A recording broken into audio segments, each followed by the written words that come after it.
Welcome students. In today's class, we will see the next point, that is static member functions.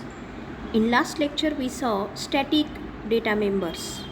As we know that we can make the members of our class static. In last lecture we saw about static data members. In today's lecture we will learn about the static member functions. As we know that our class contains member functions. These member functions we can define inside the class and outside the class too. Here is one example in which we make one of our member function as a static. When we make any function static, some rules or some properties are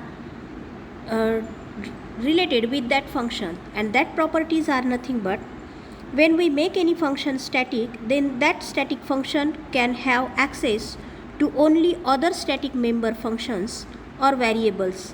It means that if our function is static, then that static function can use the variables which are only static as a declared.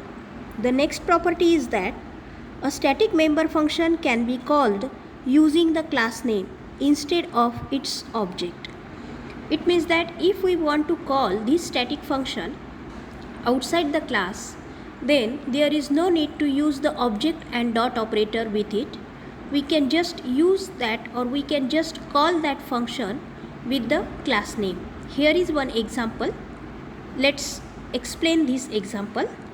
First of all, #include iostream.h, it is our header file. Then using namespace std, as I already told that this is our namespace declaration, it is not the compulsory part. Next is class test. In this test class we take two variables, two data members. One is code, it is of integer type, and another is count, it is also integer type. But this count variable we declare it as a static. So static keyword is written with it.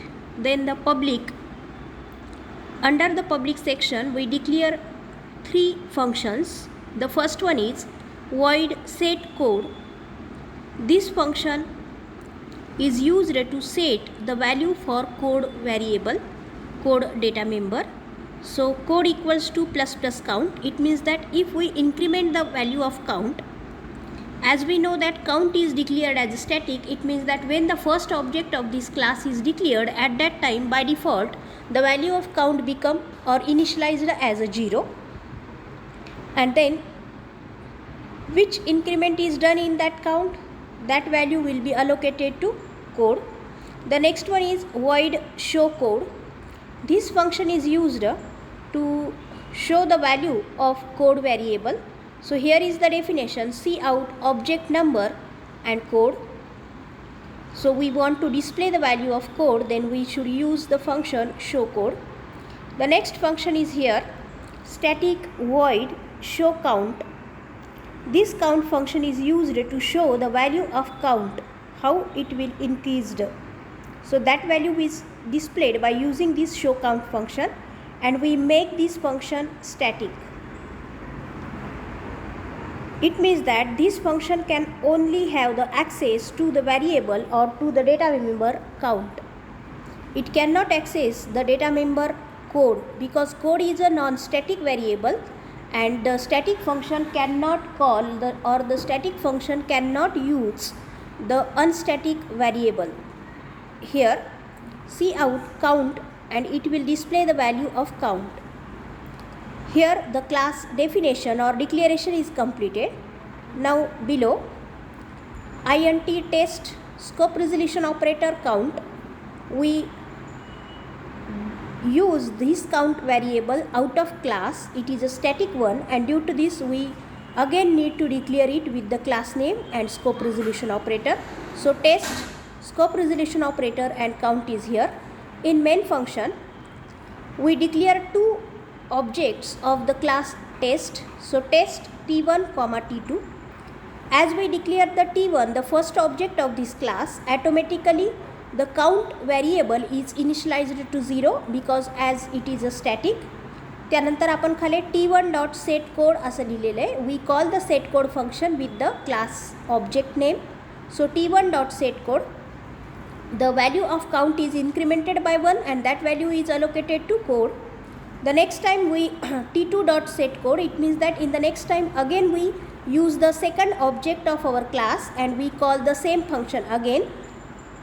As the count is a static variable, due to this the separate memory space is not allocated to count, and due to this the same value is incremented by 1 and that value is allocated to code. It means that for t1 the value of count is 1, for t2 the value of count is 2. Then test scope resolution operator and show count. It means that here we access the show count, our static function, and as I already told that there is no need to use the object name. We can call this function by using the class name. So test and show count, and due to this it will display the value of count. Then again we declare third object test t3 and again we call the function set code. So again the value of count is incremented by plus plus. Here again we call the show count function.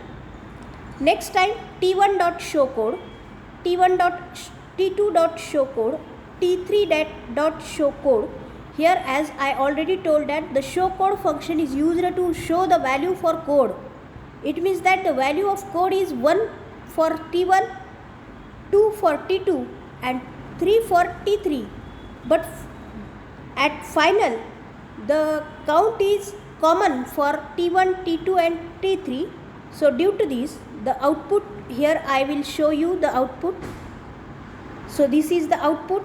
First of all the count is 2, next the count is 3, object number 1, object number 2 and object number 3. It means that this object, as we show in the definition, object number is the definition of show code, and by using this we can show the value of code variable. As I know that, as I already told that the value for code variable is separate for t1, t2, t3 because code is non-static variable but count is a static variable. So the value of count is final, or here we do not display the value of count because we already saw such concept in the last lecture.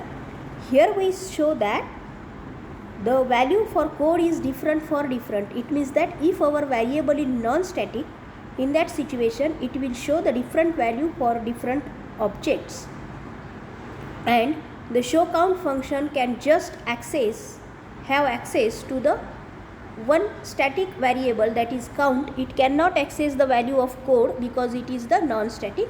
So this is the static member function. It is your concept. I hope all of you understand this point. If you have any doubt, so please comment me for this. So take care and thank you.